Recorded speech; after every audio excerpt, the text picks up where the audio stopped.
விசுவாச பாதையிலே, விசுவாச பயணத்திலே மனம் உடைந்து போய் உட்கார்ந்துருக்கீங்களா? எனக்கு என்ன ஒன்றும் நடக்க மாட்டேங்குது. நிறைய பேர், சில பேர்லாம் சாட்சிகள்லாம் சொல்றாங்க எல்லாமும், ஆனா எனக்கு ஒன்றும் நடக்க மாட்டேங்குது. இல்லைன்னா நீங்க ஒருவேளை நினைக்கலாம், நான் ஜெபம் பண்றதுக்கு முன்னாடி யாருமே ஜெபம் மாதிரி தெரியலையே, இதெல்லாம் யாராவது நடந்திருக்கா அப்படின்னு கூட உங்களுக்கு சந்தேகம் தான். வாட் எவர் இட் இஸ், என்னவாக இருந்தாலும் கர்த்தர் உங்களுக்கு தம்மை மெய்ப்பராய் அறிமுகப்படுத்த விரும்புகிறார். இப்படி பிதாவை இயேசு அறிந்திருந்தார், அதே போல நாம் நமக்கு பிதாவின் ஆசீர்வாதங்களை கொண்டு வருகிற, அதற்கு வாய்க்காலா இருக்கிற, இல்லைன்னா அதோட ரிஃப்ளெக்ஷனா இருக்கிற மெய்ப்பராகிய கிறிஸ்துவை அறிகிற அறிவிலே நாம் வளர வேண்டும். தாட்டே வராம இருக்கிறவங்க எல்லாம் விசுவாசம் இருக்கிறவங்க கிடையாது. நெகட்டிவ் தாட் வரலாம். சம்டைம்ஸ் நீங்க ஓவர்வெல்ம் ஆகி நீங்க நெகட்டிவா கூட இருக்கலாம். ஆனா விசுவாசம் இருக்கிறவன் யாருன்னா, கொஞ்ச நேரம் அப்படி இருந்தாலும் திரும்ப வந்துருவான். நான் மாம்சமான யாவருக்கும் தேவனாய் கர்த்தர் என்னால செய்யக்கூட அதிசயமான காரியம் ஒன்று உண்டோ கேட்கிறாரு. அதே மாதிரிதான் L ஷடாய்னா, there's literally nothing impossible unto him. சர்வ வல்லவர். ஆனா அது மட்டும் இல்ல, எல் ஷடாய் என்பதுக்கு இன்னொரு மீனிங் இருக்கு பாருங்க. இது அந்த ஹீப்ரூ வேர்ட்ல இருந்து எடுத்த மீனிங். நான் உனக்கு எல் ஷடாயா இருக்கிறேன் அப்படின்னு ஆண்டவர் சொல்றாரு அப்படின்னா அர்த்தம் என்ன? அர்த்தம் என்னன்னு பாத்தீங்கன்னா, ஒரு தாய் குழந்தைக்கு எப்படி இருக்கிறாங்களோ, இன்னும் சொல்ல போனா ஒரு தாயினுடைய அந்த தாய்ப்பால் எப்படி குழந்தைக்கு இருக்கிறதோ, அதுக்கு தேவையான எல்லா ஊட்டச்சத்துக்கள், அதுக்கு தேவையான எல்லா நன்மைகளும் அதில் இருக்கிறதோ, அப்படிதான் தேவன் நமக்கு இருக்கிறேன் என்று சொல்லுகிறார். ஒன் வித் மெனி பிரெஸ்ட்ஸ் அர்த்தம். ஒரு குழந்தைக்கு அந்த பால் கொடுக்கறதுக்கு தாய் கொடுக்குறாங்கல்ல, அதே மல்டி பிரெஸ்டட் பர்சனாலிட்டி. அப்படின்னா இப்ப நீங்க உங்களுக்கு கரெக்டா சொல்லணும்னா, இப்ப அனிமல்ஸ் எல்லாம் பாத்தீங்கன்னா, நிறைய animals they have multiple breasts because யூஸ்வலா they have நிறைய குட்டி நிறைய போடும். ஸோ எல்லா குட்டியும் பராமரிக்கணும், அதுக்கு தேவையான பால் வேணுன்றதுக்காக அது அப்படி தேவன் அதை படைத்திருக்கிறார். இப்ப அது நம்ம கான்டெக்ட் எப்படி அப்ளை ஆகுது அப்படின்னு சொன்னா, அந்த எல் ஷடாய்ன்றது அது எப்படி அப்ளை ஆகுதுன்னா, சில பேர் என்ன சொல்றாங்கன்னா, பிரதர் எனக்கு ஒரு பிரச்சனை இல்லை, எனக்கு 15 பிரச்சனை இருக்கு, எல்லாமே முக்கியமானது, சரி இதை விட்டுறலாம் அப்படின்னு என்னால சொல்ல முடியல. இது நடக்காடி பரவாயில்ல, அதை பாத்துக்கலாம். இல்ல, இது எனக்கு எல்லாமே நடந்தாங்களோ அப்படிப்பட்ட இடத்துல தான் இருக்கேன். இன்னும் வித்தியாசம் சொல்லணும்னா, சில பேர் சொல்லுவாங்க, பிரதர் எனக்கு ஒரு யுத்தம் இல்ல, பல யுத்தம் நடக்குது, இதை பாப்பனா அதை பாப்பனான்னு தெரியல, எதை ஹேண்டில் பண்ணு தெரியல, இதுக்கு ஜோமனா அதுக்கு ஜோமன்லையோ, அது விட்டா இது விட்டுருமோ அப்படின்லாம் எனக்கு தோண ஆரம்பிக்குது. என்னால போக்கஸ் கூட பண்ண முடியல, எதுக்கு இவ ஜோமன்னு தெரியல, ஏன்னா எல்லாமே ஜோமன் வேண்டியதா இருக்கு, இல்ல இவ்வளவு பிரச்சனை இருக்கு. சோ அப்படிப்பட்ட நேரங்களிலே அப்படி இருக்கிறீங்களா, அதுக்குதான் இந்த வெளிப்பாடு இருக்கிறது. மல்டி பிரெஸ்டட் ஒன் அப்படின்னா பல மார்பகங்களை உடையவர் என்று அர்த்தம்.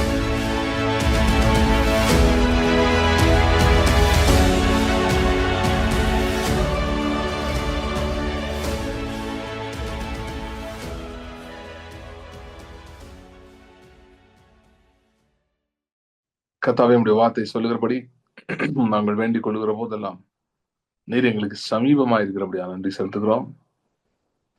அதனுடைய பிரசன்னம், உடைய சமூகம் எங்களோடு இருக்கிறபடியா நன்றி. நான் உன்னை விட்டு விலகுவதும் இல்லை, கைவிடுவதும் இல்லை என்று சொன்னீர். நீ உயிரோடு இருக்கும் நாளெல்லாம் ஒருவனும் உனக்கு முன்பாக எதிர்த்து நிற்பதில்லை என்று சொன்னீர். இந்த வார்த்தைகளின்படி கர்த்தாவே நீர் எங்களோடு இருக்கிறவராய், எங்களை விட்டு விலகாத தேவனாய், எங்களை கைவிடாத தேவனாய் ஆண்டவர் நீர் இருக்கிறபடியா நன்றி செலுத்துகிறோம். எங்கள் யுத்தங்களில் எங்களுக்கு ஜெயத்தை கொடுக்கிற தேவனாய் நீர் இருக்கிறபடியால் நன்றி செலுத்துகிறோம். ஆண்டவர் இந்த நாளிலும் எங்களோட பேசும், எங்கள் மனக்கண்கள் பிரகாசம் அடைவதாக. ஆண்டவரே எங்கள் பார்வைகள் தெளிவடைவதாக. உம்மை அறிந்து கொள்ள எங்களுக்கு உதவி செய்வீராக. கர்த்தருடைய ஆவியானவர் தம்மோடு ஆளுகை எடுத்துக் கொள்வீராக. இயேசு கிறிஸ்துவின் நாமத்தில் ஜெபிக்கிறோம் பிதாவே, ஆமென். யோவான் 10ஆம் அதிகாரத்திலிருந்து நம்ம போன 2 மீட்டிங்ஸ்ல பார்த்தோம். சோ அதை நம்ம அப்படியே கண்டினியூ பண்ணலாம். 14 ஜான் சாப்டர் 10 14 இருந்து வாசிக்கிறேன். நானே நல்ல மேய்ப்பன், பிதா என்னை அறிந்திருக்கிறது போலவும் நான் பிதாவை அறிந்திருக்கிறது போலவும் நான் என்னுடையவைகளை அறிந்தும் என்னுடையவைகளால் அறியப்பட்டும் இருக்கிறேன். ஆடுகளுக்காக என் ஜீவனையும் கொடுக்கிறேன். இந்த தொழுவத்தில் உள்ளவைகள் அல்லாமல் வேறு ஆடுகளும் எனக்கு உண்டு, அவைகளையும் நான் கொண்டு வர வேண்டும்.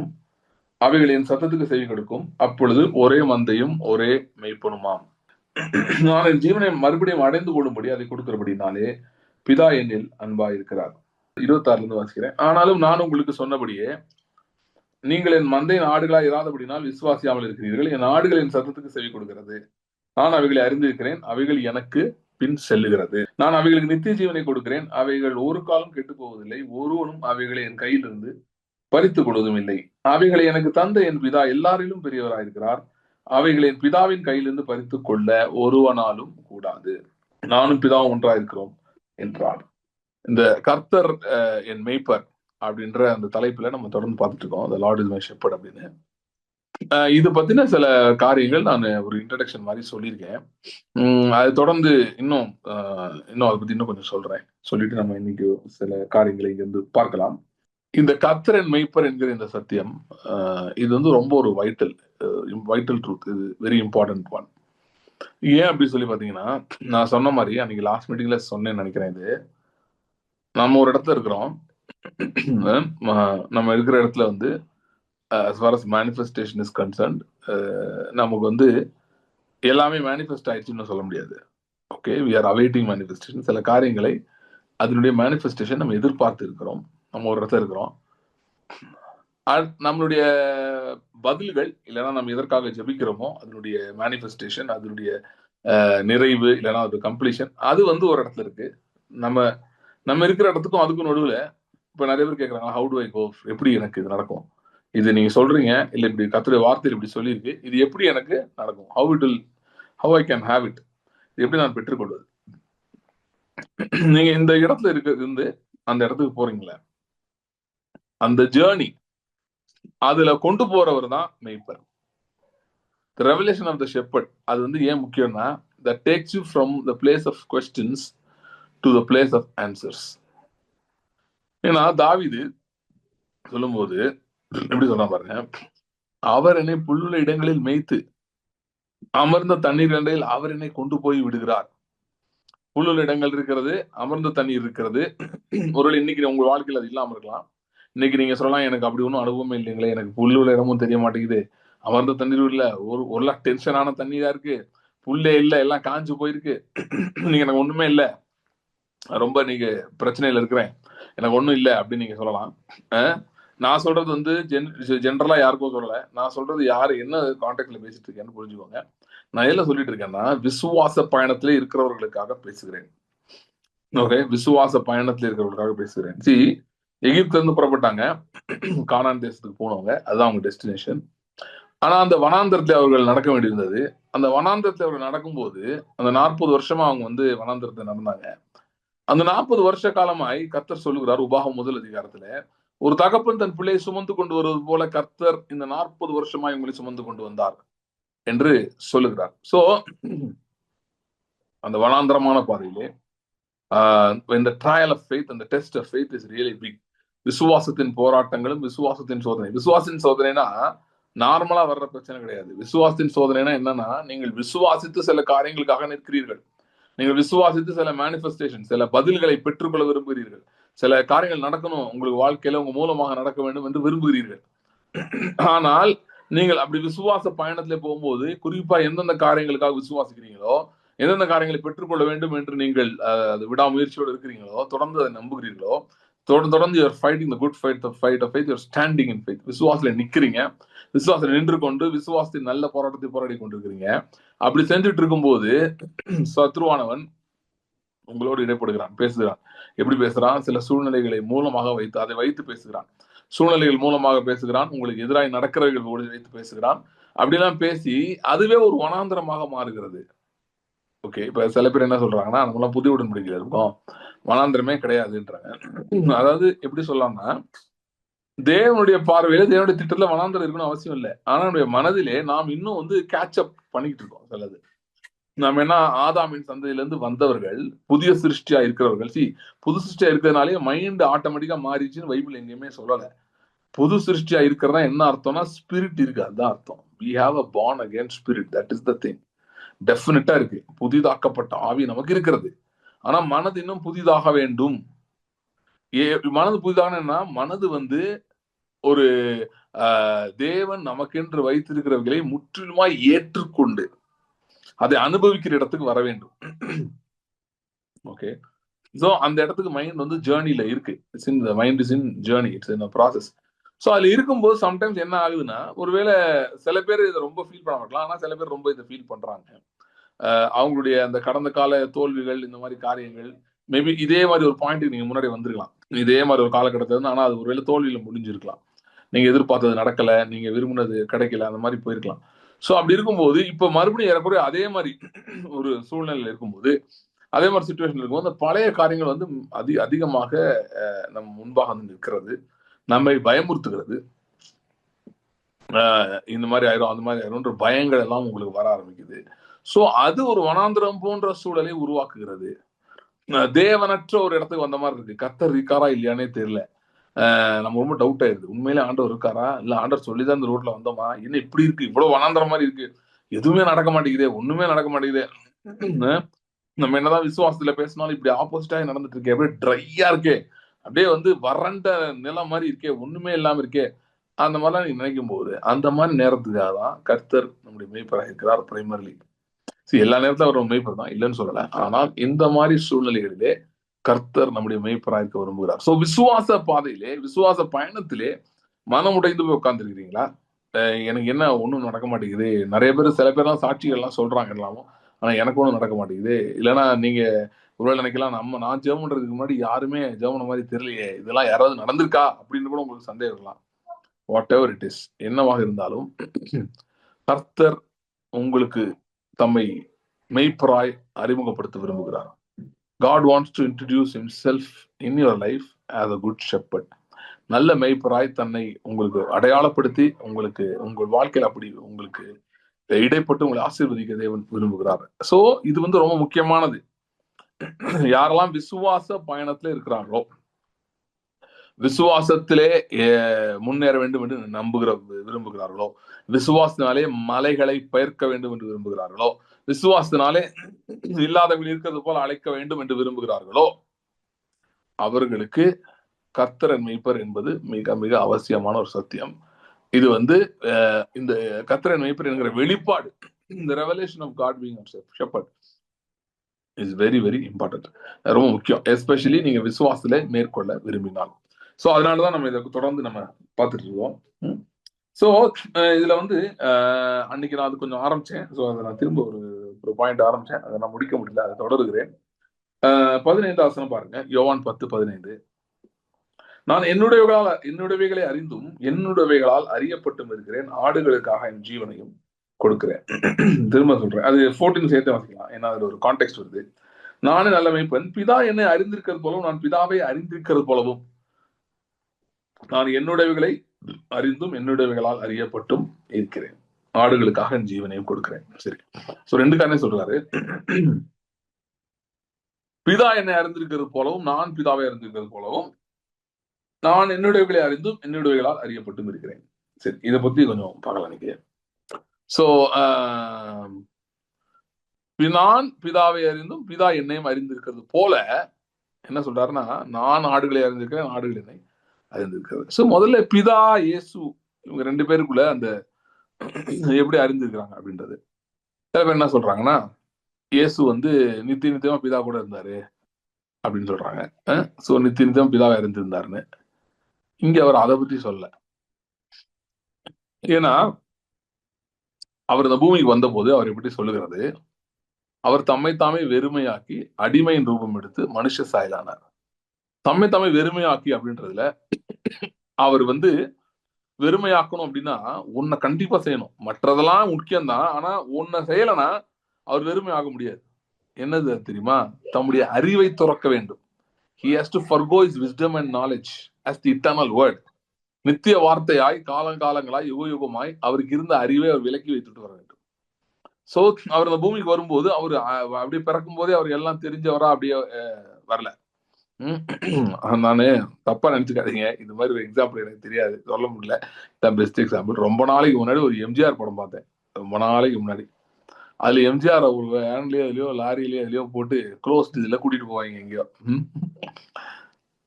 4 பக்கமும் அடைச்சிருக்கோம். ஆனா எம்ஜிஆர் வந்து அப்படியே படுத்துட்டு அப்படியே ஜாலியா படுத்திருப்பாரு. படுத்துட்டு வண்டி இப்படி திரும்புது அப்படி திரும்புது வச்சா எம்ஜிஆர் அப்படியே திங்க் பண்ணிட்டே வருவாரு. அதை அவர் ஃபேஸ்ல காட்டியிருப்பாரு. அப்படி திங்க் பண்ணிட்டே வருவாரு, எங்க போகுது வண்டி அப்படின்னு சொல்லி. சோ கடத்திட்டு போறாங்க. கடைசியில வந்து டேங்கர் மாதிரி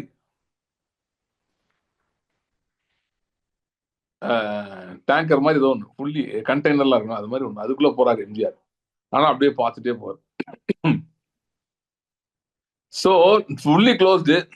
ஆனா கடைசியில வந்து அந்த வில்லன் எங்கேயோ கொண்டு போய் அவனுடைய ஏதோ ஒரு குடோன், பழைய குடோன் எதுலயோ கொண்டு போவாங்கல்ல, அது மாதிரி கொண்டு போவாங்க. ஆனா எம்ஜிஆர் தெரியும் எங்க வந்திருக்கோம், எந்த ரூட்ல வந்து எல்லாம் முதற்கொண்டு தெரியும். ஏன்னா உள்ள உட்கார்ந்து இருந்தாலும் அவர் ஒரு சர்வஞானி மாதிரி அப்படி இப்படி பார்த்துட்டே வருவாரு. எங்க அப்படியே அப்படி திங்க் பண்ணிட்டே வருவார். ஓ இங்க போதா, இந்த ரோட்ல போதா, அந்த ரோட்ல போதா, அப்படி திங்க் பண்ணிட்டே வருவார்.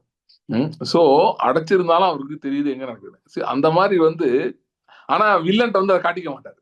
வில்லன்ட்ட அதை காட்டிக்க மாட்டாரு. தெரியாது, ஏதோ எங்கப்பா கூட்டு வந்திருக்கன்ற மாதிரி பேசுவார். ஆண்டவர் வந்து அந்த மாதிரி பண்ணல. பூமிக்கு வந்தப்ப அவருக்கு எல்லாம் தெரியும். மரியாள் வந்து அவரை தூக்கி வச்சுட்டு வந்து, மரியாளே உனக்கு என்ன வேண்டும் அப்படிலாம் பேசல அவரு. இல்ல அவரு அவர்லாம் பேச முடிஞ்சுக்கிட்டு அவர் பேசாம இல்ல, அவர் நடிச்சாரு, ஒன்னும் தெரியாத மாதிரி நடிச்சாரு, அப்படி இல்லை.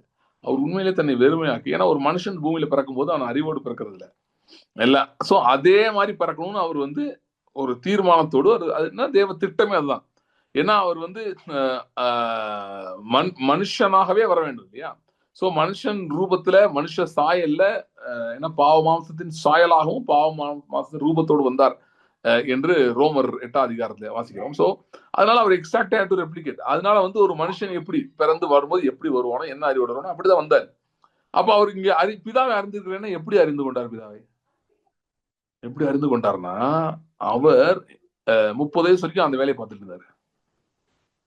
நிறைய பேர் என்ன சொல்றாங்க, சில பேர் என்ன சொல்றாங்க, அவர் கார்பென்ட்ரி பண்ணிட்டு இருந்தாரு, அதுக்கு தான் மெயினா வந்தாருன்னு. அது வந்து இது அண்டர் கவருங்க. அது அது வந்து என்னது, ஆமா அண்டர் கவர் தானே, அண்டர் கவர் அது. சோ அது வந்து என்ன என்ன சொல்றது, மாறு வேஷம். அது வந்து வெளியே எல்லாருக்கும் தெரிஞ்சது. அவர் உள்ள அவருடைய மெய்யான காரியம் என்ன, என்ன செய்து கொண்டிருந்தார், பிதாவை பற்றி அறிவிலே வளர்ந்து கொண்டிருந்தார். எப்படி வளர்ந்து கொண்டிருந்தார்? எபிரேயர் 5ஆம் அதிகாரம் 7ஆம் வசனம் சொல்லுகிறது, அவர் மாம்சத்தில் இருந்த நாட்களில் தம்மை மரணத்திலிருந்து விடுவிக்க வல்லமை உள்ளவரை நோக்கி மிகுந்த சத்தத்தோடும் கண்ணீரோடும் வேண்டுதல் செய்து தமக்கு உண்டான பயபக்தி நிமித்தம் கேட்கப்பட்டு, சோ சின்சியரா அவர் தினந்தோறும் பிதாவை தேடி இருக்கார்.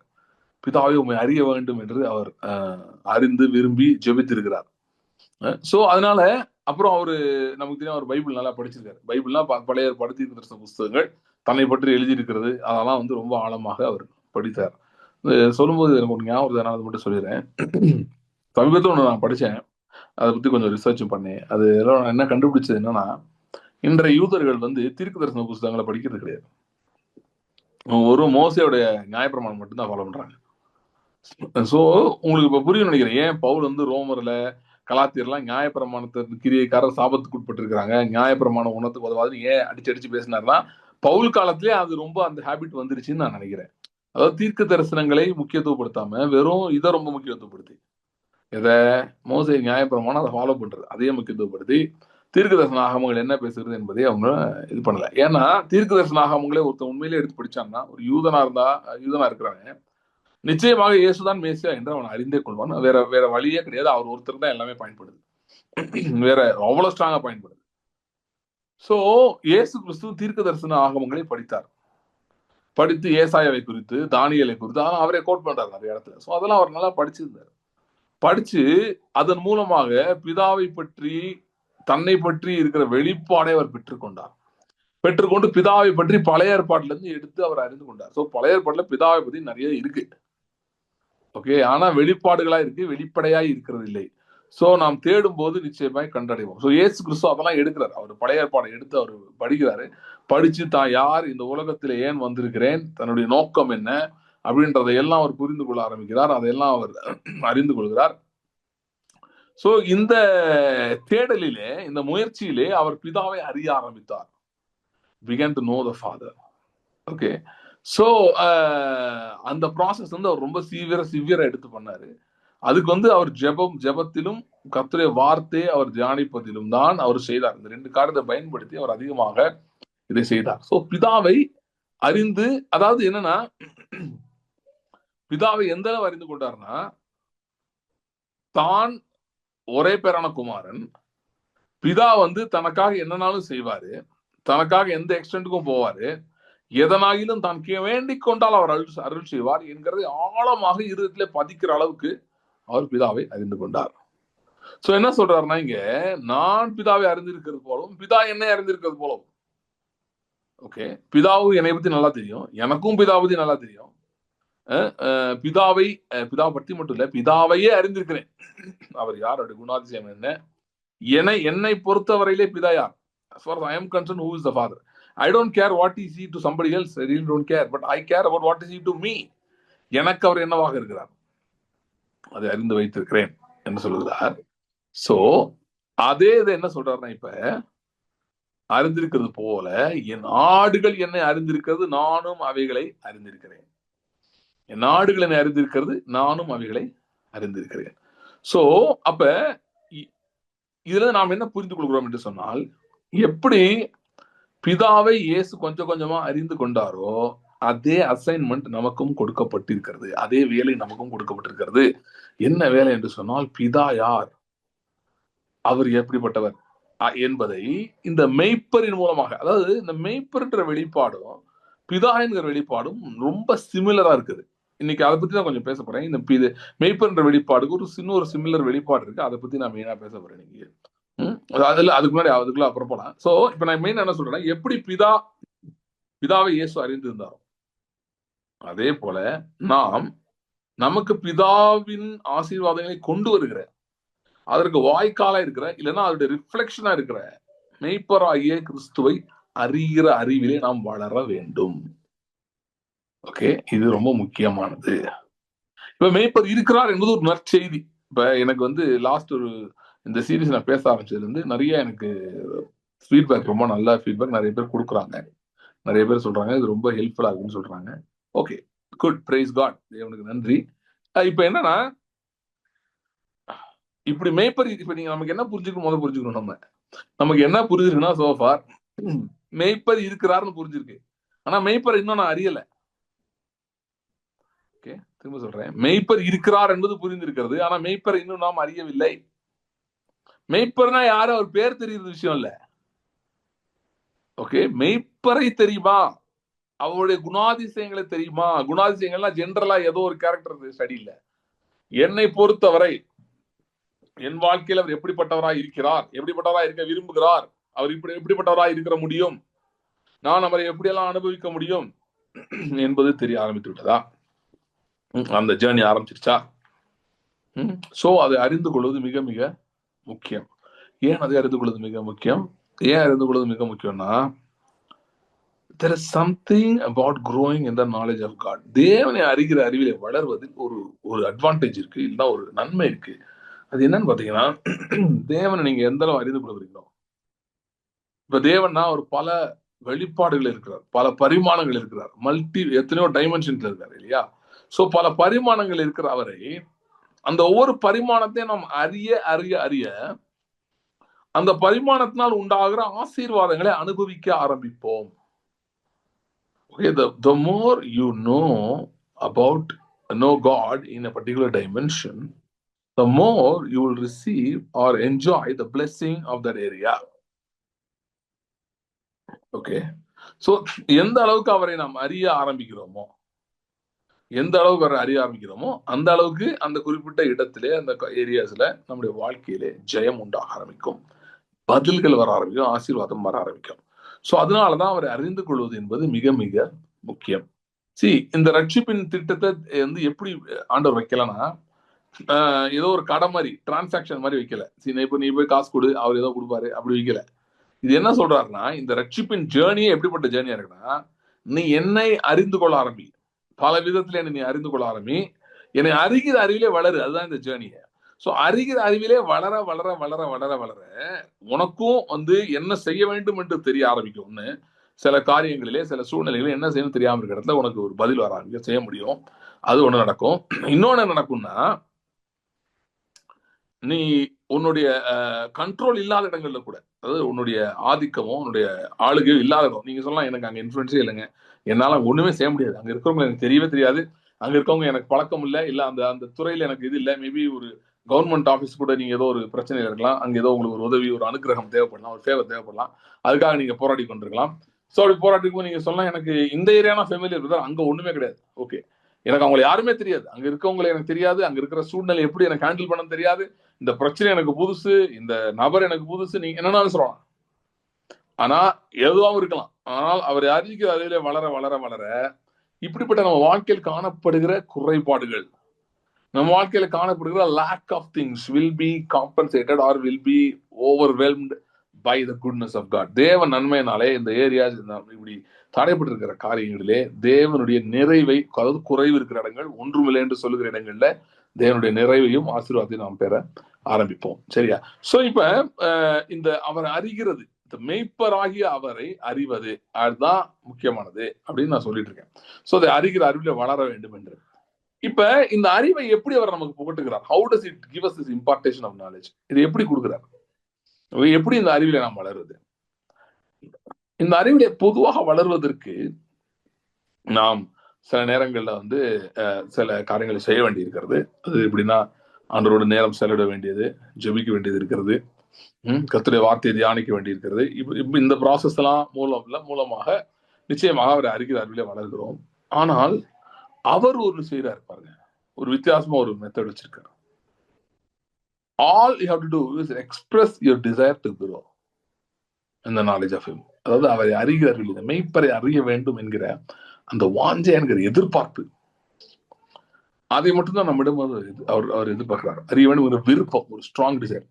அதை நாம் செய்யும் போது அவர் தம்முடைய கிரியைகள் மூலமாய் நமக்கு அறிவை புகட்ட ஆரம்பிக்கிறார். He teaches us through his actions, through his works, through his mighty works. ஒரு எக்ஸாம்பிள் சொல்றேன். கானா ஊர் கல்யாணம் நடந்தது. அங்கே திராட்சரசம் இல்லாமல் போனது. சரியா? திராட்சரசம் இல்லை. சோ மரியாள் வந்து ஆண்டவராகிய இயேசுட்ட சொல்றாங்க, அவங்களுக்கு திராட்சரசம் இல்லைன்னு சொல்லி. அங்கே ஒரு அற்புதம் நடக்குது. இவென்ச்சுவலா அதுக்கப்புறம் கொஞ்சம் கான்வர்சேஷன் போகுது. இவென்ச்சுவலா ஒரு அற்புதம் நடக்குது. அந்த அற்புதம் நடந்துனே அந்த அதிகாரம் விவராக முடிகிறது. இவ்விதமாக இயேசு தமது முதலாவது அற்புதத்தை கலிலேயாவில் கானா ஊரிலே செய்தார். அவருடைய சீஷர்கள் அவரிடத்தில் விசுவாசம் வைத்தார்கள். சோ சில அற்புத அடையாளங்களை அவர் செய்கிறார். எதற்காக என்று சொன்னால், அவரை அறிகிற அறிவிலே நாம் வளரும்படியாக. அது டிசைபிள்ஸ்க்கும் சரி, மற்ற இருந்தவங்களும் சரி, அன்றைக்குதான் தெரிய ஆரம்பித்தது, இவர் வெறும் தண்ணீரை திராட்சரசமாக மாற்றக்கூடியவர், வெறும் தண்ணீரை திராட்சரசமாக மாற்றக்கூடியவர், இவரால செய்ய முடியும். அந்த அறிவு அன்னைக்குதான் வந்துச்சு. இல்லைன்னா இயற்கைக்கு அப்பாற்பட்ட விதத்திலே இயற்கை நியதிகளை மாற்றக்கூடியவர் என்கிற அறிவு அன்றைக்கு எல்லாருக்கும் வந்துருச்சு. சேமையை பாருங்க, உங்க வாழ்க்கையில எது தடைப்பட்டு நிக்குது, எதுக்கு எதிராக ஒரு யோர்தான் போல, ஒரு எரிகோ போல எது வந்து நிக்குது? நான் சொல்லுகிறேன், நீங்கள் எந்த சீசன்ல நுழைறீங்க அப்படின்னு சொன்னா, தேவன் தாம் யார், தாம் எப்படிப்பட்டவர், எப்படிப்பட்ட காரியங்களை செய்யக்கூடியவர் என்பதை உங்களுக்கு திருஷ்டாந்தத்தோடு, ஒரு எக்ஸாம்பிளோடு செய்து காட்டி தம்முடைய அறிவை உங்கள் வாழ்க்கையில பெருக்குகிறார். Thus he increases the knowledge that you have about him. அற்புத அடையாளங்கள் மூலமாக செய்கிற ஒரு காலகட்டத்திலே நீங்கள் வந்திருக்கிறீர்கள். இங்க பார்த்துட்டு இருக்கவங்கள திருமண வாழ்க்கை பிரச்சனையா இருக்கிற உங்களுக்கு நான் சில பேரை பார்க்கிறேன். ரொம்ப பிரச்சனைனா ரொம்பவே ரொம்ப பிரச்சனையா இருக்கு. சின்ன பிரச்சனை இல்ல, உங்களால ஹேண்டில் பண்ண முடியல, டைம் மீறி போயிடுச்சு அப்படின்னு மாதிரி நினைச்சிட்டு இருக்கீங்க. இப்படி போயிட்டு இருக்குது, என்ன பண்ண தெரியல என்று சொல்லிக் கொண்டிருக்கிறீர்கள். கானா ஊர்ல வெறும் தண்ணீரை திராட்சரசமாய் மாற்றிய கர்த்தர் உங்கள் திருமண வாழ்க்கை, தண்ணீராய் இருக்கிற உங்கள் திருமண வாழ்க்கையும் கூட மதுரமாக அவர் மாற்றப் போகிறார். Is going to make it as a water into wine மாதிரி is going to make it in your life. What is dull and boring and without any taste, God is going to do it. கர்த்தர் செய்ய போகிறார். அது செய்வதன் மூலமாக இப்படி இவ்விதமாய் ரட்சிக்க முடியும். அதாவது இந்த மாதிரிலாம் யாராலும் செய்ய முடியாது, ஆனால் அவரால் செய்ய முடியும் என்பதை நீங்கள் அறிய போகிறீங்க. சோ ஒரு விஷயத்தை கர்த்தர் செய்வார் என்று கேள்விப்படுவது ஒண்ணு, அது மூலமா கொஞ்சம் அறிவு வரும். ரெண்டாவது இன்னொரு அறிவு இருக்கு. அது எப்படின்னா, அவர் சிலது செஞ்சோடனே அதன் மூலமா ஒரு அறிவு வருது நமக்கு. இஸ்ரேல் ஜனங்களுக்கு அவர் செங்கடலை பிளப்பாரு, அவரால் பிளக்க முடியும் அப்படின்றது வந்து புரிஞ்சிருக்க வாய்ப்பு இல்லை என்னதான் சொன்னாலும். ஜென்ரலா he can do அப்படின்றது வேற, அவரெல்லாம் செய்ய முடியுங்க, அவரால் செய்ய முடியாது இருக்கா அப்படின்னு ஜென்ரலா ஒரு அண்டர்ஸ்டாண்டிங்ல பேசுறது வேற. ஆனா செங்கடலை அவர் பிளந்த பின்பு அவர்கள் சொன்னாங்க, இவர் இவர் எப்படிப்பட்டவர்னு ஆச்சரியப்பட்டு பார்த்தார்கள். அப்படி ஒரு இம்பார்ட்டேஷன் ஆஃப் நாலேஜ் ஹேப்பன். இயேசு கிறிஸ்து காற்றையும் கடலையும் அதட்டோன்னே அவங்க சொன்னாங்களா, இவர் எப்படிப்பட்டவரோ, காற்றும் கடலும் கீழ்ப்பிடிக்கிறதே. அப்ப அவரோட ஒரு டைமென்ஷன் அப்பதான் தெரிய வருது அவங்களுக்கு. சோ ரொம்ப பிரச்சனை, ஆனா கவலைப்படாதீங்க. ரொம்ப எல்லாம் டைட்டா இருக்கு, ஒரு மாதிரி லாக் ஆயிடுச்சுன்னா கவலைப்படாதீங்க. This is the only ground for you to experience God in a way which you will never experience some of the time. ஒரு நாள் ஒரு இடத்துல மீட்டிங் பேசிட்டு ஒரு கேள்வி கேட்டேன். யுத்தம் கர்த்தருடையதுன்னு அறிந்து கொள்றதுக்கு மினிமம் என்ன வேணும்னு கேட்டேன். நிறைய பேர் விசுவாசம் வேணும், அது வேணும், இது வேணும் சொன்னாங்க. நான் சொன்னேன், யுத்தம் வேணும். யுத்தம் இருந்தாதான் யுத்தம் கர்த்தருடையதுன்னு புரிந்து கொள்ள முடியும். ஸோ அதனால நீங்க if you're in extraordinary situation, எனக்கு ரொம்ப எக்ஸ்ட்ராடினரியா இருக்குங்க, எக்ஸ்ட்ராடினரிலி ஒரு மாதிரி டைட்டா இருக்கு, இது மாதிரிலாம் நானும் அனுபவிச்சதில்லை, யாருக்கும் நடந்து கூட நான் பார்த்தது இல்லை அப்படிலாம் சொல்றீங்கன்னா, ஓகே, இந்த நேரத்துல மனதை தளர விட வேண்டாம். ஜெபிக்க ஆரம்பிங்க, கர்த்தருடைய வார்த்தைக்கு போங்க. கர்த்தர் சில கிரியைகள் செய்ய போகிறார். இதன் மூலமாக தம்மை பற்றின ஒரு புதிய வெளிப்பாடு, அதாவது அந்த வெளிப்பாடை நீங்க பெற்றுக்கொள்ள முடியாது, அந்த ரெவலேஷனை பெற்றுக்கொள்ள முடியாது. அப்படிப்பட்ட ஒரு வெளிப்பாடை கர்த்தர் உங்கள் வாழ்க்கையில செய்ய விரும்புகிறார். இன்னைக்கு குறிப்பா வந்து நான் ஒரு ஒரு பர்டிகுலர் ரெவலேஷன், இந்த ஷெப்பர்ட் அப்படின்றதுல வர்ற ஒரு பர்டிகுலர் ரெவலேஷன், அதை பத்தி நான் இன்னைக்கு கொஞ்சம் பேசணும்னு நினைச்சேன். ஏன்னா அது ஆண்டவர் என்ற கொஞ்ச நாளா பேசிட்டு இருந்தாரு, அதனால அதை பத்தி பேச விரும்புறேன். ஆதியாகமம் 17 அதிகாரம், Genesis chapter 17. அதுல நான் முதல் வசனத்துல வாசிக்கிறேன். ஆதியாகமம் 17 1 இருந்து வாசிக்கிறேன். ஆபிராம் 99 வயதான போது கர்த்தர் ஆபிராமுக்கு தரிசனமாகி, நான் சர்வ வல்லமையுள்ள தேவன், நீ எனக்கு முன்பாக நடந்து கொண்டு உத்தமனாயிரு, நான் உனக்கும் எனக்கும் நடுவாக என் உடன்படிக்கை ஏற்படுத்தி உன்னை மிகவும் திரளாய் பெருக பண்ணுவேன் என்றார். அப்பொழுது ஆபிராம் முகமுகர விழுந்து வணங்கினான். தேவன் அவனோடு பேசி, நான் உன்னோட பண்ணுகிற என் உடன்படிக்கை என்னவென்றால், நீ திரளான ஜாதிகளுக்கு தகப்பனாவாய், இன்னும் பெயர் ஆபிராம் எனப்படாமல் நான் திரளான ஜாதிகளுக்கு உன்னை தகப்பனாக ஏற்படுத்தபடியால் உன் பெயர் ஆபிரகாம் எனப்படும். உன்னை மிகவும் அதிகமாய் பழுக பண்ணி உன்னிலே ஜாதிகளை உண்டாக்குவேன், உன்னிடத்திலிருந்து ராஜாக்கள் தோன்றுவார்கள், உனக்கும் உன் பின்வரும் உன் சந்ததிக்கும் நான் தேவனாயிருக்கும்படி எனக்கும் உனக்கு பின் தலைமுறை தலைமுறையாக வரும் உன் சந்ததிக்கும் நடுவே என் உடன்படிக்கை நித்திய உடன்படிக்கையாக ஸ்தாபிப்பேன். நீ பரதேச தங்கி வருகிற கானான் தேசம் முழுவதையும் உனக்கும் உன் பின்வரும் உன் சந்ததிக்கும் நித்திய சுதந்திரமாக கொடுத்து நான் அவர்களுக்கு தேவனாயிருப்பேன் என்றான். 15 வாசிக்கிறேன். பின்னும் தேவன் ஆபிரகாமை நோக்கி, உன் மனைவி சாராய் நீ சாராய் என்று அடையாதிருப்பாயாக, சாராள் என்பது அவளுக்கு பெயராயிருக்கும். நான் அவளை ஆசீர்வதித்து அவளாலே உனக்கு ஒரு குமாரனையும் தருவேன், அவள் ஜாதிகளுக்கு தாயாகவும் அவளாலே ஜாதிகளின் ராஜாக்கள் உண்டாகவும் அவளை ஆசீர்வதிப்பேன் என்றார். இது ஆபிரகாமுக்கு 99 வயசு ஆயிடுச்சு. ஓகே, 99 வயசு. அப்ப எவ்வளவு குறைபாடு இருக்கும்னு நீங்க யோசிச்சுக்கோங்க. அதுவும் குறிப்பா என்ன கான்டெக்ட் நம்ம பார்த்துட்டு இருக்கோம் அப்படின்னா, அவனுக்கு குழந்தை இல்லைன்றது அந்த பிரச்சனை. அந்த பிரச்சனையை பொறுத்தவரை 99 இருக்கும்போது அந்த காலத்திலே கஷ்டம், இந்த காலத்திலையும் கஷ்டம், வாய்ப்பு இல்லை. ஏன்னா சரீரமே நடக்கிறதே பெரிய, இந்த காலத்துல 99 ஒருத்தர் நடந்தாருனாலே அதே பெரிய விஷயம் அப்படி இருக்கும். ஸோ அதனால வந்து பாடி வந்து அதே மாதிரி ஒரு பெண் வந்து எப்படி 99 89 அந்த மாதிரி. ஸோ அப்போ குழந்தை பெற்று எடுப்பது என்பது வந்து ரொம்ப கஷ்டம், அது வந்து முடியாத ஒரு காரியம், முடியவே முடியாது, முடிய முடியாது, டோட்டலி இம்பாசிபிள் அப்படிப்பட்ட ஒரு காரியம். ஸோ இப்படிப்பட்ட ஒரு பயங்கரமான ஒரு பிரச்சனையை சந்தித்துக் கொண்டிருக்கிறாங்க. ஸோ மனது நோவக்கூடாது என்பதற்காக அவங்களே என்ன பண்ணிட்டாங்கன்னா பிளான் பண்ணி ஆகார உள்ள கொண்டு வந்து அவங்க ஒரு கதையை ரெடி பண்ணி பார்த்தா கடைசியில் அது ஒர்க் அவுட் ஆகல, பெரிய பிரச்சனை ஆயிடுச்சு. ஸோ அப்படி இருக்கு. ஸோ ஆனா சரியா பை திஸ் டைம் நான் படிக்கிற டைம்ல பிரச்சனை ஆகல, பிரச்சனை முன்னாடி இருந்துச்சு. படிக்கிற டைம்ல வந்து உங்க ஓரளவு ஒரு செட்டில்மெண்ட்ல இருக்கான் ஏப்ராம். என்ன செட்டில்மெண்டா இருக்கான் அப்படின்னா, இஸ்மாயில் இருக்கான் போதுன்ற மாதிரி இருக்கான். அட்லீஸ்ட் வந்து எனக்கும் சாராளுக்கும் தான் பிறக்கல, ஆனா என் வீட்டுல பிறந்தவனா இருக்கான், எனக்கும் ஆகாருக்கும் பிறந்தவன். ஆகவே ஓகே பரவாயில்ல, வச்சு அட்ஜஸ்ட் பண்ணிக்கலாம், கர்த்தருடைய வாக்கு தான் அவர் சொன்னதெல்லாம் இவனுக்கு நடக்கட்டும் அப்படின்ற இடத்துல வந்து அவன் இருக்கான். அப்படி இருக்கும்போது ஏன்னா ஆண்டவர் சொன்ன வார்த்தைக்கு நடக்க வாய்ப்பு இல்லை, அப்படி போயிடுச்சு சிச்சுவேஷன். நான் தான் சொன்னேன், நான் பேசிட்டு இருக்கிறது வந்து ஒரு விசுவாசத்துல இருக்கிறவங்களுக்கு தான் பேசுறேன்னு. அதாவது விசுவாசம் இருக்கிறவங்கன்னா, விசுவாசம் இருக்கிறவனா தப்பா புரிச்சுக்காதீங்க, விசுவாசம் இருக்கிறவங்கன்னா அதாவது நெகட்டிவ் தாட்டே வராம இருக்கிறவங்க எல்லாம் விசுவாசம் இருக்கிறவங்கன்னு கிடையாது.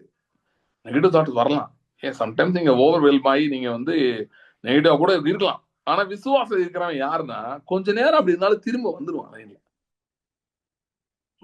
சம்டைம்ஸ் இதுக்கு வருஷங்கள் ஆகலாம், அது அதுல ஒரு விஷயம். 1 வருஷம் 2 வருஷம் ஆயிரலாம். இந்த என்டையர் கேப்ல ஒருத்தர் விசுவாசத்துல இருந்து வெளியே போயிட்டு ஏதோ ஒரு தோல்வினாலேயோ பிரச்சனைனாலேயோ பயத்தினாலேயோ வெளியே போயிட்டு திரும்ப வருவதுக்கு சம்டைம்ஸ் சில நாட்கள் ஆயிரலாம். ஆனா உண்மையா விசுவாசத்தில் இருக்கிற ஒருவன் விசுவாசத்துக்கு வெளியே போய் விசுவாசத்துக்கு வெளியவே இருந்துட்டே இருக்க மாட்டான். he cannot survive there. ஒரு ரியல் விசுவாசி விசுவாச வாழ்க்கை தான் அவனுக்கு வந்து ஆக்சிஜன். இல்லைன்னா அவனால மூச்சு விட முடியாது. அவன் எதையாவது விசுவாசிக்கணும், ஏதாவது இல்லாததை அவன் அழைக்கணும், அப்பதான் அவனுக்கு ஒர்க் ஆகும் சிஸ்டம், இல்ல ஒர்க் ஆகாது. ஓகே, சோ ஆபிரகாம் விசுவாசத்துல இருந்து பார்த்தான், போராடி பார்த்தான், ஒர்க் அவுட் ஆகல அப்படின்னு நினைக்கிறான். அதனால வந்து அவன் விசுவாசத்தை விட்டுட்டான். பை திஸ் பாயிண்ட் வந்து அவனால விசுவாசிக்க முடியல. அந்த பாயிண்ட்ல அப்படி இருக்கிற நேரத்துல விசுவாச பயணத்தை தொடங்கியவன், சொந்த ஊரெல்லாம் தூக்கி போட்டு வந்தவன் இல்லையா, அம்மா அப்பா ஊர் எல்லாத்தையும் விட்டுட்டுல வந்தவன், அப்படி விசுவாசத்துல வந்தவன், போகும் தேசம் இன்னது என்று அறியாமல் புறப்பட்டு போனவன். சோ வந்து ராஜாக்களை கூட்டிட்டு தன்னுடைய வேலைக்காரரை கூட்டு போய் ராஜாக்களை தோற்கடித்தவன், அப்படிப்பட்ட ஆபிரகாம். ஆனால் பை திஸ் பாயிண்ட் வந்து அவனுக்கு he lost interest, he lost focus on the promise. ஏன்னா அவனுக்கு இனிமேல் நடக்கும்ன்ற மாதிரி அறிகுறி இல்ல,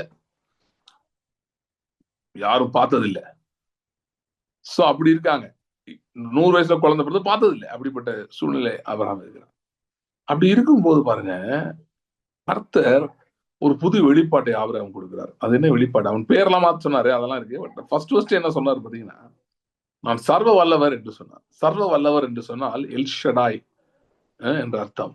ஆட் ஆல் மைட்டி, எல்ஷடாய். அவர் சொல்றாரு, நான் எல்ஷடாய். அப்படின்னா இறைமையிட்ட சொல்றாரு, இறைமை 32, நான் மாம்சமான அவருக்கும் தேவனாய் கர்த்தர், என்னாலே செய்யக்கூடாத அதிசயமான காரியம் ஒன்று உண்டோ? நான் மாம்சமான யாவருக்கும் தேவனாய் கர்த்தர், என்னாலே செய்யக்கூடாத அதிசயமான காரியம் ஒன்று உண்டோன்னு கேட்கிறாரு. அதே மாதிரிதான் எல்ஷடாய்னா there's literally nothing impossible unto him. Okay, சர்வ வல்லவர். ஆனா அது மட்டும் இல்ல, எல்ஷடாய் என்பதுக்கு இன்னொரு ஒரு மீனிங் இருக்கு பாருங்க. இது வந்து அந்த ஹீப்ரூ வேர்ட்ல இருந்து எடுத்த மீனிங். ஓகே, அந்த எல்ஷடாய் அப்படின்றது வந்து அந்த அதனுடைய ஒர்க், அதனுடைய அந்த ஃப்ரூட் வந்து எப்படின்னு பாத்தீங்கன்னா, நான் உனக்கு எல்ஷடாயா இருக்கிறேன் அப்படின்னு ஆண்டவர் சொல்றாரு. அப்படின்னா அதனுடைய அர்த்தம் என்ன? அர்த்தம் என்னன்னு பாத்தீங்கன்னா, ஒரு தாய் குழந்தைக்கு எப்படி இருக்கிறாங்களோ, இன்னும் சொல்ல போனா ஒரு தாயினுடைய அந்த தாய்ப்பால் எப்படி குழந்தைக்கு இருக்கிறதோ, அதுக்கு தேவையான எல்லா ஊட்டச்சத்துக்கள், அதுக்கு தேவையான எல்லா நன்மைகளும் அதுல இருக்குதோ, அப்படிதான் தேவன் நமக்கு இருக்கிறேன் என்று சொல்லுகிறார். சோ இந்த மெய்ப்பர் என்பதும் இந்த எல்ஷடா என்பதும் ஒரு மிகவும் நெருங்கியதாக இருக்கிறது. ஒரு மெய்ப்பர் ஆடினுடைய எல்லா தேவையும் சந்திக்கிறார். அதே போல எல்ஷடாய் இந்த வெளிப்பாடு, எல்ஷடாய் தேவனை நீங்க அறிந்து கொள்ள ஆரம்பிக்கிறீங்க, அந்த எல்ஷடாய் என்கிற வெளிப்பாடை அறிந்து கொள்ள ஆரம்பிக்கிறீங்கன்னா, உங்கள் தேவைகள் எல்லாவற்றையும் அறிந்து பூர்த்தி செய்கிறவர். குறிப்பாய் இந்த விசுவாச பாதையிலே நீங்கள் போராடி கொண்டிருக்கும் போது, ஒரு வனாந்தரம் போல சூழ்நிலை, எல்லாம் தடைப்பட்டு விட்டது, என்ன பண்ணன்னு தெரியல அப்படின்ற ஒரு சூழ்நிலை. அதாவது என்ன பண்ணன்னு தெரியலன்னா, ஸ்பெசிபிக்கா என்ன சொல்றேன்னா, you don't have any resources, கையில ஒன்னும் இல்ல. என்ன சொல்றீங்கன்னா, பிரதர் என் பேங்க்ல ஒண்ணும் இல்ல, கையில ஒண்ணும் இல்ல. ஒரு ராஜா சொன்னான்ல, களஞ்சியத்துல இல்ல ஆலையில இல்ல, அது மாதிரி வந்து என்கிட்ட ஒண்ணுமே இல்ல, கையிலயும் இல்ல பேங்க்லயும் இல்ல. பணத்தை மட்டும் சொல்லல, பல காரியங்கள் இருக்கு.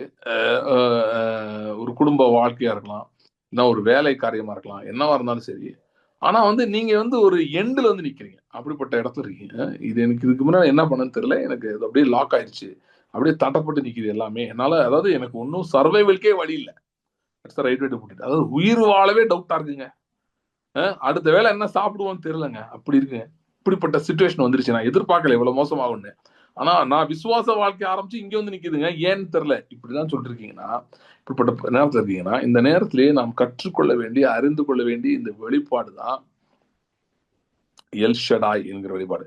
ஏன் என்று சொன்னால், எல்ஷடாய் என்று சொல்லும்போது அது இந்த மெய்ப்பரோடு மிகவும் தொடர்புடையதா இருக்குன்னு சொன்னேன். ஏன்னா நம்முடைய எல்லா தேவைகளையும் அறிந்து அதை சந்திப்பதற்கான கிரியை செய்கிறவர். இன்னொரு எக்ஸ்பிளனேஷன் இருக்கு. ஓகே, இந்த எல்ஷடாய் அப்படின்றதுக்கு, அந்த எல்ஷடாய்ன்றதுக்கு ஒரு ஒரு ஒரு ஒரு என்ன சொல்றது, அர்த்தமே என்ன அப்படின்னு சொல்லி பாத்தீங்கன்னா, ஒன் வித் மெனி பிரெஸ்ட்ஸ்னு அர்த்தம். ஒரு குழந்தைக்கு வந்து அந்த பால் கொடுக்கறதுக்கு வந்து தாய் கொடுக்குறாங்கல்ல, அதே வந்து மல்டி பிரெஸ்டட் பர்சனாலிட்டி. அப்படின்னா இப்ப நீங்க உங்களுக்கு கரெக்டா சொல்லணும்னா, இப்ப அனிமல்ஸ் எல்லாம் பாத்தீங்கன்னா, நிறைய அனிமல்ஸ் வந்து they have multiple breast, because யூஸ்வலா தே ஹேவ் நிறைய குட்டி நிறைய போடும். ஸோ எல்லா குட்டியும் பராமரிக்கணும், அதுக்கு தேவையான பால் வேணுன்றதுக்காக அது அப்படி தேவன் அதை படைத்திருக்கிறார். இப்ப அது நம்ம கான்டெக்ட்ல எப்படி அப்ளை ஆகுது அப்படின்னு சொன்னா, அந்த எல்ஷடாய்ன்றது அது எப்படி அப்ளை ஆகுதுன்னா, பல பேர் என்ன சொல்றாங்கன்னா, பிரதர் எனக்கு ஒரு பிரச்சனை இல்லை, எனக்கு 15 பிரச்சனை இருக்கு, எல்லாமே முக்கியமானது, சரி இதை விட்டுறலாம் அப்படின்னு என்னால சொல்ல முடியல. இது சரி, இது நடக்காடி பரவாயில்ல, அதை பாத்துக்கலாம். இல்ல, இது எனக்கு எல்லாமே நடந்தாங்கணும், அப்படிப்பட்ட இடத்துல நான் இருக்கேன். இன்னும் வித்தியாசம் சொல்லணும்னா, சில பேர் சொல்லுவாங்க, பிரதர் எனக்கு ஒரு யுத்தம் இல்ல, பல யுத்தம் நடக்குது, இதை பாப்பனா அதை பாப்பனான்னு தெரியல, எதை ஹேண்டில் பண்ணன்னு தெரியல, இதுக்கு ஜோமனா அதுக்கு ஜோமன்லையோ, அது விட்டா இது விட்டுருமோ அப்படின்லாம் எனக்கு தோண ஆரம்பிக்குது. என்னால போக்கஸ் கூட பண்ண முடியல, எதுக்கு இவ ஜோமன்னு தெரியல, ஏன்னா எல்லாமே ஜோமன் வேண்டியதா இருக்கு, இல்ல இவ்வளவு பிரச்சனை இருக்கு. சோ அப்படிப்பட்ட நேரங்களிலே அப்படி இருக்கிறீங்களா, அதுக்குதான் இந்த வெளிப்பாடு இருக்கிறது. மல்டி பிரஸ்டட் ஒன் அப்படின்னா பல மார்பகங்களை உடையவர் என்று அர்த்தம். அப்படின்னா ஒவ்வொரு சூழ்நிலைக்கும் ஒவ்வொரு விதமான தீர்வு தேவைப்படுகிறது, ஒவ்வொரு பிரச்சனைக்கும் ஒவ்வொரு விதமான பதில்கள் தேவைப்படுகிறது. நம்மளால நம்முடைய மூளையிலோ நம்ம திங்கிங்லயோ அவ்வளவு பண்ண முடியல. நம்மளால ஒரு நேரம் ஒண்ணுதான் பண்ண முடியுது, இல்ல 2 பண்ணலாம் 3 பண்ணலாம், அதுக்கு மேல எப்படி பண்றது? இத்தனை பிரச்சனை தான் ஓகேங்க, இவ்வளவு பிரச்சனை தான் நான் என்ன பண்ணுவேன், 2 3 தான் பரவாயில்ல, இவ்வளவு வந்துருச்சே, இல்ல இத்தனை அது ஒரு சில இறங்குனா ஒன் ஆஃப்டர் ஒன் வந்துகிட்டே இருக்கு, இப்ப நான் எத்தனை இதை ஹேண்டில் பண்றது, இப்படிப்பட்ட சூழ்நிலை இருக்கிறீங்களா? சரி, எல்லா நேரம் இத்தனை பிரச்சனை இருக்கணும்னு அவசியம் இல்ல. சில நேரங்கள் என்னன்னா நிறைய வேலைகள் செய்ய வேண்டியது இருக்கலாம். You may have many responsibilities. இதை நான் செய்யணும், அதை நான் செய்யணும், அதை போய் பார்க்கணும், இதை போய் பார்க்கணும்.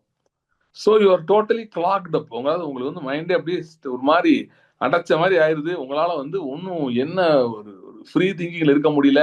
எப்படிப்பட்ட சூழ்நிலை இருக்கிறீங்க? ஸோ அப்படி இருக்கிறீங்கன்னா அந்த சூழ்நிலைக்கானதுதான் இந்த மல்டி பிரஸ்டட் எல்ஷடாய் என்று. ஒவ்வொரு பிரச்சனைக்கும் நமக்கு பல பிரச்சனை இருக்கு, ஆனா ஒவ்வொன்றுக்கும் தேவையான தீர்வுகள், பல விதமான தீர்வுகள், பல விதமான பதில்களை உடையவராய் இருக்கிறார். சோ பாயிண்ட் ஏ அப்படின்னு இருந்து பாயிண்ட் பிக்கு நீங்க போகணும், அதுதான் உங்க டெஸ்டினேஷன். ஆனா போக முடியல.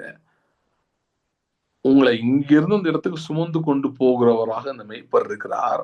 ஆனால் சுமந்து கொண்டு போகும்போது நீங்க சும்மா போக போறது இல்ல. ஒரு குழந்தை எப்படி தாயின் இடத்துல இந்த பாலை குடிச்சு தன்னுடைய பலனை பெற்றுக் கொள்கிறதோ, தனக்கு தேவையான எல்லா அந்த சத்து, அந்த விட்டமின்ஸ் ஆர் whatever, அதுக்கு தேவையான அந்த நியூட்ரியன்ஸ் எல்லாவற்றையும் அது பெற்றுக்கொள்கிறதோ, தேவையான ஊட்டச்சத்துக்களை அப்படி பெற்றுக்கொள்கிறதோ, அப்படி ஒரே நேரத்தில் பல விதமான சூழ்நிலைகள், பல விதமான பிரச்சனைகள், பல விதமான சவால்கள், இவைகளை எல்லாம் ஹேண்டில் பண்ணக்கூடிய கிருபையை அளிக்கிறவர் தான் எல்ஷடா என்னும் நல்ல மேய்ப்பர்.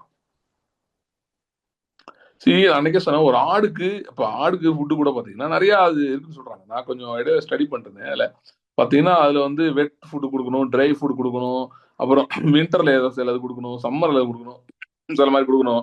இந்த மாதிரிலாம் நிறைய இருக்கு. ஃபுட்டுக்கு குட் ஒரு நல்ல மந்தை நீங்க வச்சு நினைச்சீங்கன்னா இவ்வளவு இருக்கு ஒரு ஆடுக்கு.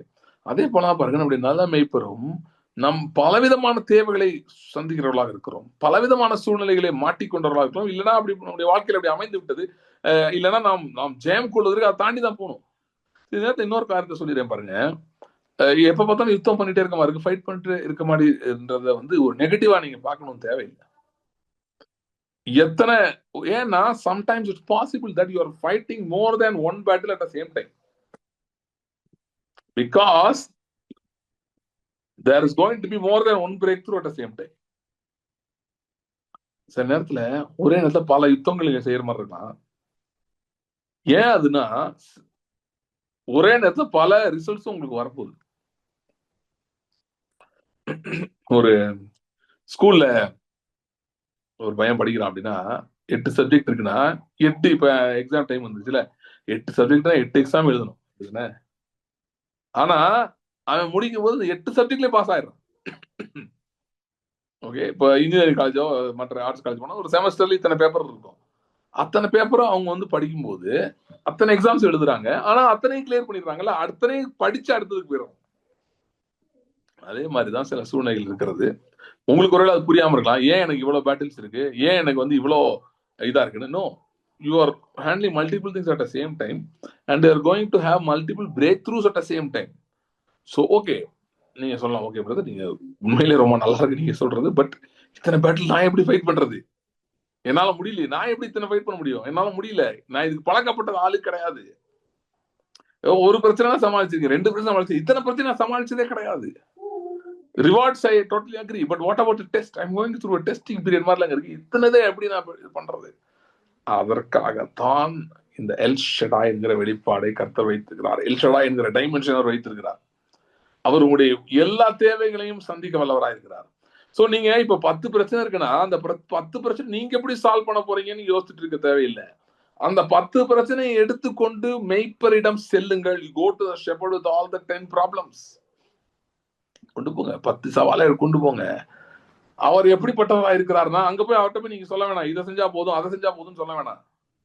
சில பேர் ஜெபம் பண்ணுவாங்க, சொல்லுவாங்க ஜபுக்கு சொல்லும் போதே இத்தனை பிரச்சனை இருக்குங்க, ஆனா இதெல்லாம் கூட நான் சமாளிச்சுப்பேன், அந்த ஒண்ணு மட்டும் சரியானா போதும். No, don't go to him like that. God doesn't like that kind of prayers. That is உங்களை பத்தி நீங்க புது சிருஷ்டி நினைக்காம இருக்கிறது ஒரு பிரச்சனைனா, அவரையும் சரியா நினைக்காத மாதிரி ஆயிருது. அவராலையும் ஒண்ணுதான் ஹேண்டில் பண்ண முடியும்ன்ற மாதிரி ஆயிருது. So that's the problem. Don't go to God like that. அவரால் செய்ய முடியாது, அவரால் பண்ண முடியாது. ஸோ இப்படி 10 பிரச்சனை இருக்கு. நமக்கு 10க்கும் என்ன பண்ணன்னு தெரியல. ஒரே நேரத்தில் எப்படி இத்தனைக்கு பதில் சொல்லன்னு தெரியல. ஒரே நேரத்தில் எப்படி இத்தனை ஹேண்டில் பண்ணன்னு தெரியல. ஒரே நேரத்தில் எப்படி இவ்வளவு இதெல்லாம் செஞ்சு முடிப்போம்னு நமக்கு தெரியல. ஒரே நேரத்துல இது எல்லாத்தையும் நம்ம சர்வே ஆயிரோமான்னு தெரியல.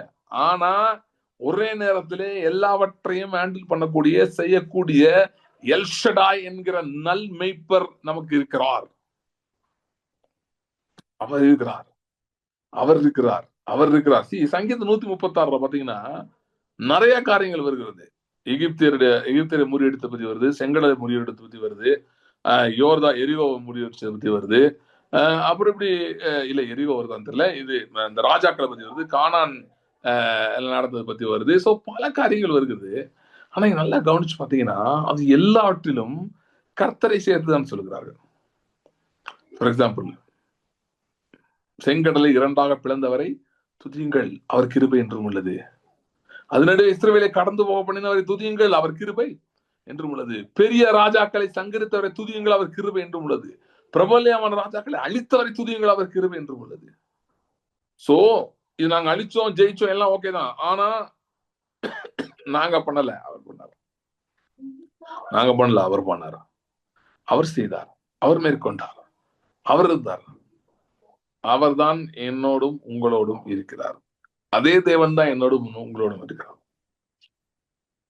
எல்லாவற்றையும் செய்ய வல்லவராய், மல்டி பிரஸ்டட், பல பாகங்களை உடையவர். அதாவது ஒவ்வொரு மார்பிலும் இருந்து ஒவ்வொரு விதமான அந்த பாலை போன்ற தாய்ப்பால் போல ஒவ்வொரு விதமான நன்மைகளும் உங்களுக்கு வருகிறது. Multiple things at the same time. God can do and God will do multiple things at the same time in your life. All you have to do is go to him now. All you have to do is go to him now. All you have to do is go to him now. பார்த்துட்டு இருக்க ஒரு நபருக்காக நான் சொல்றேன் இது. I have a word. நீங்க நல்லா இருந்தீங்க, but ஒரு 1 or 2 இயர்ஸ்ல உங்களுக்கு நிறைய காரியங்கள் அப்படி ஸ்லோ டவுன் ஆன மாதிரி இருக்கு, அப்படி ஆல்மோஸ்ட் ஸ்டக் ஆன மாதிரி இருக்கு. நல்லா போயிட்டு இருந்த எதுவுமே இப்ப நல்லா போல, கையில இருந்த காரியங்கள் கைவிட்டு போய்விட்டது. சோ எந்த அளவுக்கு சத்துரு உங்களை அட்டாக் பண்றானா, இப்ப you are no questioning yourself. அதெல்லாம் உண்மையிலே கர்த்தர் செஞ்சாரா இல்ல ஏதோ ஒரு லக்கில நடந்துச்சா, ஏன் இப்ப இப்படி நிக்கிறேன், ஏன் இப்படி இந்த மாதிரி ஆயிட்டு இருக்கு அப்படின்னு நீங்க யோசிச்சுட்டு இருக்கீங்க. கர்த்தர் சொல்லுகிறார், இந்த நாளிலே அவர் உங்களுக்கு தம்மை எல் ஷடாய் வெளிப்படுத்த போகிறார். சோ என்ன நடக்க போகுதுன்னா, நீங்க ஒரு காரியத்தை இழந்தீங்க, இப்ப நிறைய இடங்கள்ல சைமல்டேனியஸா ஆண்டவர் உங்களை ஜொலிக்க வைக்க போகிறார். God is going to make you shine in many areas at the same time. That's what he's doing. அதுக்கு நீங்க என்ன பண்றது அப்படின்னா, you just need to receive the revelation of El Shaddai. El Shaddai என்கிற அந்த வெளிப்பாட்டை பெற்றுக்கொள்ள வேண்டும். See, கிறிஸ்தவ வாழ்க்கை புதிய உடன்படிக்கையில very simple. It's all about knowing him more and more and more. So every new situation that you are facing has the potential and capability to propel you to know him in a new way. ஒவ்வொரு சூழ்நிலை நீங்க சந்திக்கிற ஒவ்வொரு சூழ்நிலையும் அவரை நீங்க இன்னொரு புதிய விதத்துல அறிந்து கொள்வதற்கு, அந்த வெளிப்பாடை பெற்றுக்கொள்வதற்கு உங்களை தள்ளுகிறதாக இருக்கிறது. அதுக்கு அந்த கேப்பபிலிட்டியோட தான் அது இருக்குது. சரியா? சோ எல் ஷடாய் ஆகிய மேய்ப்பரை அறிய வேண்டும். We should know El Shaddai the shepherd. El Shaddai ஆகிய மேய்ப்பரை நாம் அறிய வேண்டும். அந்த வாஞ்சை நமக்குள்ள வர வேண்டும். சோ உங்களுக்கு இன்னைக்கு பிரஸ்டிங் நீட் ஏதோ ஒன்று இருக்கலாம். ஓகே, பட் அதோட ப்ரெஸ்ஸிங் பாயிண்ட் ஒன்று இருக்கு, ப்ரேயர் பாயிண்ட். அதுதான் முக்கியமான ப்ரேயர் பாயிண்ட். அது என்ன அப்படின்னு சொல்லி பார்த்தீங்கன்னா, அவரை நீங்கள் இன்னும் அறிவது. எல்ஷடாயாய் அவரை நீங்கள் இன்னும் அறிவது. எல்ஷடாய் அவரை நீங்கள் அறிவது. உங்கள் தேவைகளை எல்லாம் பூர்த்தி செய்கிற ஊற்றாய். உங்களுக்கு 10 தேவை இருந்தா 10 தேவையும் சந்திக்க வல்லவராய். உங்களுக்கு 100 தேவை இருந்தா 100 தேவையும் சந்திக்க வல்லவராய். அப்படி சர்வ வல்லமுள்ளவராய் எல்ஷடாயாய் அவர் உங்களை சந்திக்க உங்களோட இடைப்பட விரும்புகிறார். இந்த நாட்கள் நான் உங்களுக்காக ஜெபிக்கிறேன். என்ன ஜெபிக்கிறேன்னா, ஆண்டவரே உங்களுடைய நன்மைகளை பெற்றுக்கொள்வார்களாக. Let them receive your miracles. உங்களுடைய நன்மையை பெற்றுக்கொள்வார்களாக. நன்மைகளை பெற்றுக்கொண்டு உண்மை அறிவார்களாக. எல்ஷடாய் நன்மைகளை பெற்றுக்கொண்டு எல்ஷடாயை அறிந்து கொள்வார்களாக. Let them receive the blessings of El Shaddai and thereby know the revelation or know and have the revelation of El Shaddai. சரியா? ஜெபிக்கலாம் நம்ம. Thank you Lord. Hallelujah. Hallelujah. Hallelujah. Thank you Lord. Thank you Lord. Hallelujah. Hallelujah. Hallelujah. Thank you Lord. Horabanta rabre konto rubri kontoro. Thank you Lord. Hallelujah. Hallelujah. Rebara hanto robro kantoro. Hallelujah. Hallelujah. Thank you Lord. Thank you Lord. Thank you Lord. Ribra kanto robro kadarahando ribre kadarahandoro. Hallelujah. Hallelujah. Hallelujah. Thank you Lord. Thank you Lord. உம்மை எல்ஷடாயை நாங்கள் அறிந்து கொள்ள. Hallelujah. Hallelujah. பரிசுத்த கரத்தை நீட்டி ரிபரா கந்தோ ரிப்ரா கந்தரோ. Hallelujah. Hallelujah. உம்முடைய நாமத்தினாலே அற்புத அடையாளங்கள் நடக்கும்படி செய்வீராக. Hallelujah. Hallelujah. Let there be miracles. Hallelujah. Hallelujah. Miracles, signs and wonders. Hallelujah. Hallelujah. Miracles, signs and wonders. Hallelujah. குறிப்பாய் எல்ஷடாயை அறிந்து கொள்ளும்படி. Hallelujah. அற்புத அடையாளங்கள். Hallelujah. Thank you Lord. நினைத்திராத வாசல்கள் இயேசுவின் நாமத்திலே திறக்கும்படியாக ஜெபிக்கிறேன். Thank you Lord. Hallelujah. Thank you Lord. Thank you Lord. Hallelujah.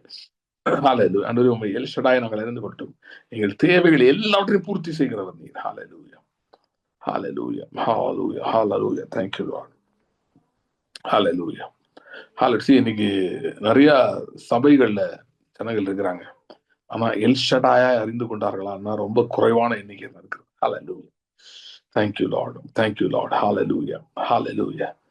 Thank you Lord. Thank you Lord. Thank you Lord. அதாவது நீங்க ஒருவேளை சர்ச்சில் இருக்கலாம், ஊழியத்தில் இருக்கலாம், அதெல்லாம் செய்யலாம். அதெல்லாம் இருந்துட்டு கூட எல்ஷடாய் இன்னும் அறிந்து கொள்ளாம இருக்கலாம்.